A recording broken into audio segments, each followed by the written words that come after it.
हरे भरे जंगल में, जहां हवा में जादू फुसफुसाता था, स्पार्कल नाम की एक युवा यूनिकॉर्न रहती थी।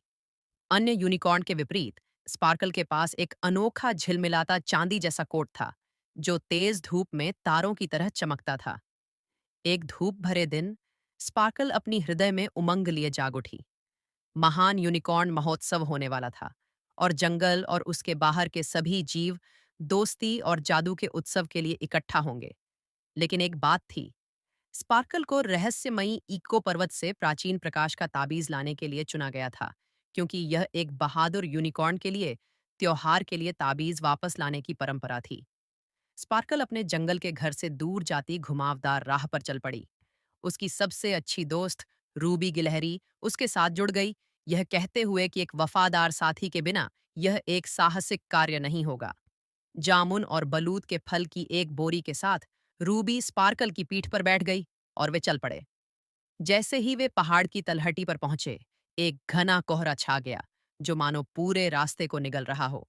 स्पार्कल हिचकिचाई, उसके खुर घबरा कर बजने लगे। चिंता मत करो स्पार्कल, याद रखना, तुम्हारा दिल किसी भी कोहरे से ज्यादा चमकता है।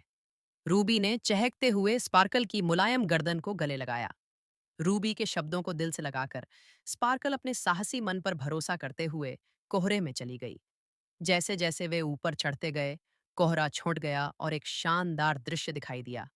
चमकती हुई रिबन की तरह घुमावदार नदियां और पन्ना और सोने के पैच वर्क की तरह फैले खेत।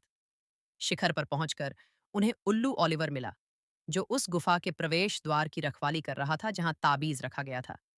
भूरे और भूरे रंग के प्राचीन पंखों के साथ ओलिवर ने उन्हें ध्यान से देखा। केवल शुद्ध हृदय वाले ही गुजर सकते हैं, उसने हूट किया। स्पार्कल सीधी खड़ी हो गई। कृपया हमें अंदर आने दें, हम अपने त्योहार में खुशी और रोशनी फैलाना चाहते हैं। ओलिवर ने स्पार्कल की चमकती आंखों में सच्चाई को पहचानते हुए सिर हिलाया और महान पत्थर के दरवाजे खोल दिए।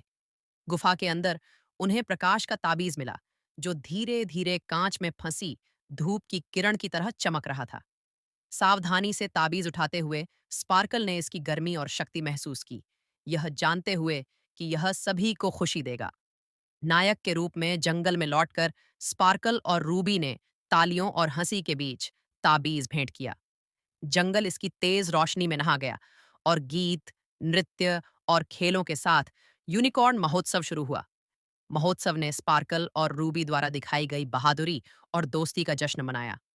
उसके बाद से स्पार्कल को स्पार्कल द ब्रेव के रूप में जाना जाता था, एक यूनिकॉर्न जिसकी चमक न केवल उसके कोट पर थी, बल्कि उसके दिल में भी थी।